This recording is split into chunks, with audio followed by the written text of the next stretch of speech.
Hairudin, seorang petugas keamanan kantor MUI, terluka di bagian pinggang lantaran terkena gesekan peluru.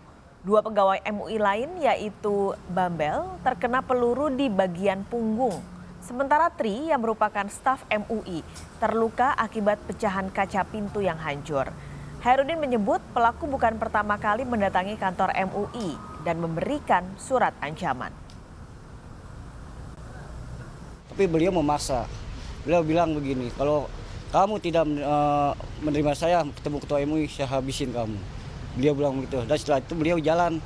Saya nggak tahu beliau buka tas, ternyata isinya pistol. Dan setelah itu dia menudukkan saya. Saya lari ke sana karena panik. Saya ketembak. Tapi saya ketembak alhamdulillah, mungkin dilindungi Allah Subhanahu wa taala, tidak tertembus, cuma baju aja yang belum. Ketemu dengan nama Mas Bambal. Saya ketemu Mas Bambal, tapi beliau itu mencurigakan dengan nada-nada mencurigakan, dengan bawa surat yang berkata-kata seperti ada pengancaman bagaimana gitu.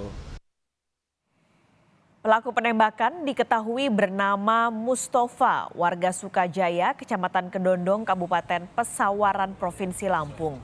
Bupati Pesawaran, Dendi Ramadona menyebut pelaku pernah melakukan perusakan kantor DPRD Lampung pada 2016 lalu. Sehari-hari pelaku bekerja sebagai petani dan tinggal bersama istrinya. Setelah pelaku dinyatakan tewas usai melakukan penembakan di kantor MUI, polisi masih menunggu hasil otopsi jenazah pelaku di Rumah Sakit Polri. Memang inisial M ini yang melakukan teror penembakan di MUI ini memang memang agak pikirannya terganggu.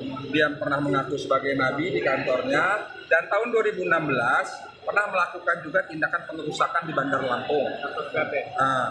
Dan ditangkap tapi dilepaskan karena mungkin masuk dalam kategori dalam gangguan. Seperti itu yang baru kami dapat sekarang.